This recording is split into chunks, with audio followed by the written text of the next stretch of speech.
Ross and Rachel in Friends. From a storytelling standpoint, it makes sense for Ross David Schwimmer and Rachel Jennifer Aniston to end up together in Friends.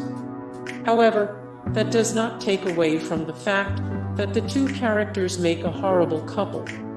Most of that comes from Ross, who constantly proves himself to be a whiny and manipulative romantic partner, and who almost always casts the blame for his mistakes on someone else. Plus, his consideration for Rachel's feelings and personal ambitions is basically non-existent. To say that he doesn't really deserve to be with Rachel would be an understatement. More Rachel Green 55 of 935 The greatest female TV characters of all time 15 of 36 The 36 best wedding dresses in the history of television 6 of 52 Which sitcom character would you want to quarantine with? Amber and Peter in Parenthood. Few shows are as emotional or richly layered as Parenthood. But it's not perfect. Just consider the romantic fate of Amber Mee Whitman. The series finale reveals she marries Peter Scott Porter.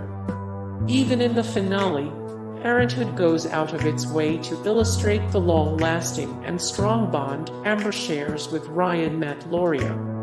But somehow these two never reunite romantically. Amber doesn't exactly end up with a bad partner, but it's hard to forget about all the potential she shared with Ryan.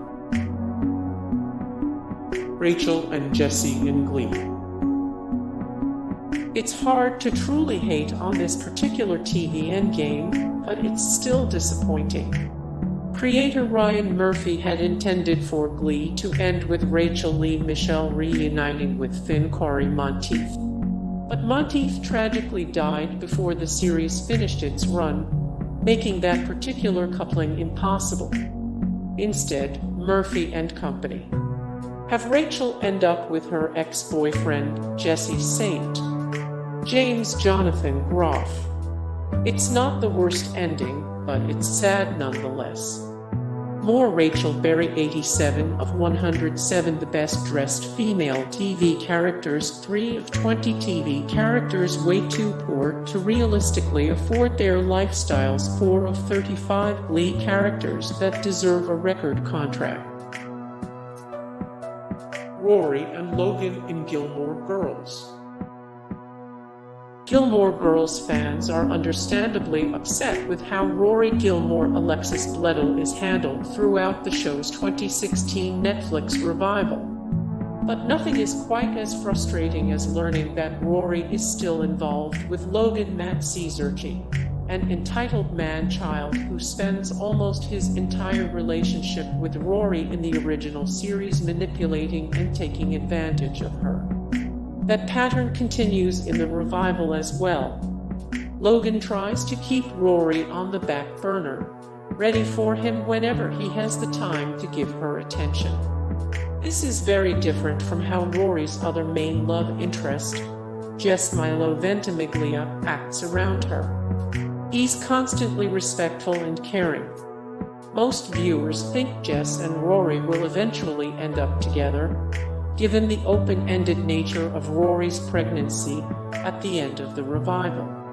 But till new episodes come out, you will have to stomach the idea of Logan truly being Rory's final on-screen love interest. Ryan and Taylor in The O. The O sets up its endgame couple from the pilot.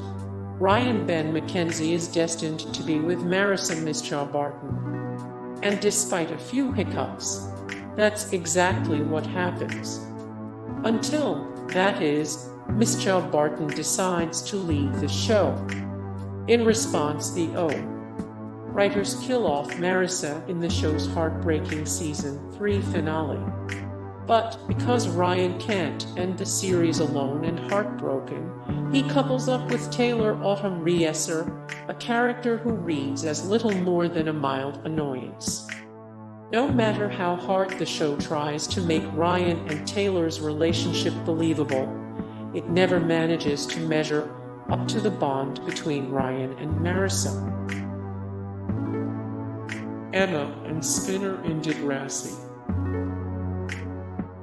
Emma and Spinner in Degrassi. Ted and Robin in How I Met Your Mother. Few shows betray viewers in their finales quite like How I Met Your Mother does. After spending 9 seasons building up Ted Mosby's Josh Radnor relationship with the titular mother Kristen Milioti, the series finale turns all of that inside out in the span of about 10 minutes. First, the show reveals that the mother has actually been dead the whole time Ted is telling the story. Then, it becomes clear that the real reason he's talking to his kids is so he can get their permission to date Robin Kobe Smulders again.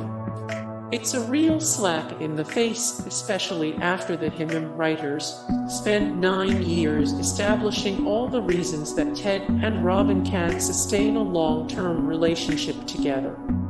This is the endgame that nobody saw coming or wanted. Jackie and Fez in that 70s show. Yes, that 70s show ends with Jackie Mila Kunis and Fez Wilmer Valderrama together. Sure, Fez spends several seasons pining for her, but out of the many love interests Jackie has throughout the series, her relationship with Fez is the least exciting. That's especially true when comparing her scenes with Fez to her various romantic moments with Hyde Danny Masterson and Kelso Ashton Kutcher. Both of those men have their fair share of flaws, of course, but their banter and romantic chemistry with Jackie is off the charts. Meanwhile, Jackie's scenes with Fez in the final episodes not only feel awkward, but strangely forced. In a perfect world, that 70s show would have Jackie and Hyde end up together, with Kelso being the best man at their wedding. But unfortunately, the series chooses to go a much less satisfying route.